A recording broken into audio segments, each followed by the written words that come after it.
शरीर के स्वाभाविक चक्र पर ध्यान दें तो मंडल नाम की एक चीज होती है। हर 40 से 48 दिनों में सिस्टम एक चक्र से गुजरता है। ऐसे हर चक्र में, प्रत्येक चक्र में 3 दिन ऐसे होते हैं जब आपके शरीर को भोजन की जरूरत नहीं होती। अगर आप अपने शरीर के काम करने के तरीके के प्रति जागरूक हैं तो आप जान जाएंगे कि आज मेरे शरीर को भोजन की जरूरत नहीं है और बिना किसी कोशिश के उस दिन आप भोजन के बिना रह सकते हैं, अगर आप इस चक्र पर ठीक से गौर करते हैं तो। अगर यह जागरूकता मौजूद नहीं है कि वो कौन सा दिन है, तो उसके लिए भारत में एक दिन तय किया गया है जिसे एकादशी कहते हैं। इसका मतलब है पूर्णिमा से 4 दिन पहले और अमावस्या से 4 दिन पहले लोग खाना नहीं खाते। वो सुबह उठते हैं, कोई नाश्ता नहीं, कोई लंच नहीं, सूरज डूबने के बाद ही वो एक बार भोजन करते हैं। इसका उद्देश्य है सिस्टम को अपना तालमेल ठीक करने की अनुमति देना। अगर आप ये छुट्टी देते हैं तो यह आपकी सेहत के लिए और आपके शरीर के काम करने के तरीके के लिए बहुत अच्छा होगा, क्योंकि खुद को ठीक करने के लिए सिस्टम को वो समय चाहिए। हर दिन भोजन, ये शरीर के लिए बहुत मेहनत का काम है। इसे थोड़ी छुट्टी दीजिए।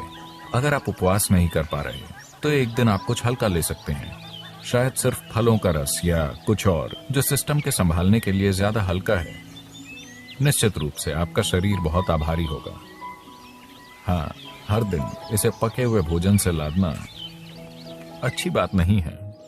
तो इसका आध्यात्मिक महत्व क्या है? क्योंकि ये एक सफाई है। अगर आपका सिस्टम जीवंत नहीं है तो आपको कुछ भी आध्यात्मिक करने की इच्छा नहीं होगी। आप सुस्त महसूस कर रहे हैं। For a meditator, the biggest enemy is sleep. एक ध्यान करने वाले के लिए उसकी सबसे बड़ी दुश्मन नींद है। यहाँ आंखें बंद करके बैठना और पूरी तरह से सतर्क रहना, इसके लिए कुछ और ही चाहिए। ज्यादातर लोगों के लिए अगर वो आंखें बंद करते हैं तो सो जाते हैं। तो यहाँ बंद आंखों के साथ बहुत सतर्क रहते हुए बैठने के लिए शरीर में एक स्तर की जीवंतता की जरूरत होती है।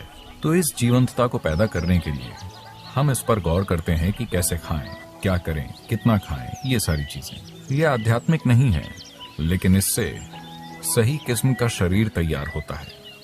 अभी अगर आपका शरीर बहुत सुस्त महसूस कर रहा है, मैं आत्मज्ञान की बात कर रहा हूं, तो क्या करें, है ना? तो इसे जीवंत और सतर्क रखना और शरीर को दर्द और समस्याओं से मुक्त रखना महत्वपूर्ण है, क्योंकि सिर्फ तभी आप किसी बड़ी चीज की तलाश करेंगे। अभी आपके पैर में दर्द है, बहुत ज्यादा दर्द है, भगवान प्रकट होते हैं, आप क्या मांगेंगे? पैर का दर्द चला जाए। आया ना? आप और क्या मांगेंगे? आप इतना ही मांगेंगे, है ना? क्योंकि शरीर आपके ऊपर इस तरह की ताकत रखता है। जब तक आप इसे एक स्तर की सहजता में नहीं रखते, ये हर दिशा से आप पर हावी रहता है कि नहीं? इसके लिए अपने शरीर को बहुत शुद्ध और स्वस्थ रखना महत्वपूर्ण है, वरना शरीर आपके जीवन में हावी हो जाता है। ये आपको कुछ और सोचने ही नहीं देगा।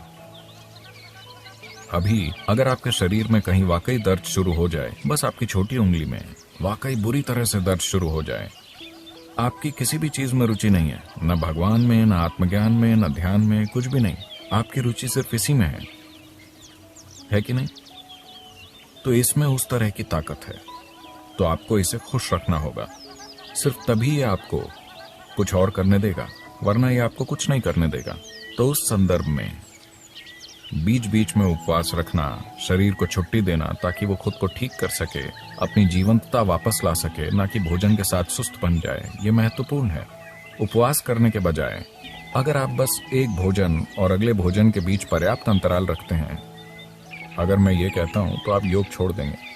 एक भोजन और अगले भोजन के बीच 8 घंटे का ब्रेक होना चाहिए हमेशा। अगर आपके लिए 8 घंटे संभव नहीं है तो कम से कम 5 घंटे का ब्रेक जरूरी है। खाने से पहले आपको एक स्तर की भूख महसूस होनी चाहिए। भूख लगने से पहले अगर आप सिस्टम में भोजन डालते हैं तो सिस्टम सुस्त बन जाएगा, ये जीवंतता को नहीं जानेगा।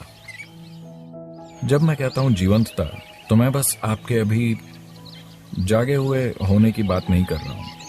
हम में से हर कोई अभी जीवंतता के एक ही स्तर पर नहीं है। हम एक ही तरह का खाना खा रहे हैं, एक ही हवा में सांस ले रहे हैं, एक ही जगह पर हैं, लेकिन हमारे अनुभव का स्तर एक जैसा नहीं है।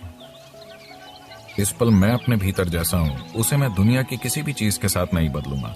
अगर आप मुझे पूरी दुनिया दे दें तो भी मैं सौदा नहीं करूंगा, क्योंकि ये उससे बहुत बड़ा है और ये हर किसी के लिए संभव है।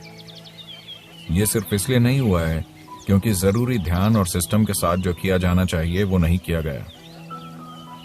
तो इंसानी जीवंतता अलग अलग स्तरों पर कई अलग अलग आयामों में हो सकती है। यह आपको अनुभव और जीने के बिल्कुल अलग आयामों तक ले जा सकती है। तो शरीर को अच्छी तरह से रखना एक बुनियादी जरूरत है। आपको एक महान एथलीट या ऐसा कुछ होने की जरूरत नहीं है, लेकिन इसे बस सहज रखना, ताकि अगर आप यहां बैठते हैं तो आपको हर समय हिलना डुलना ना पड़े।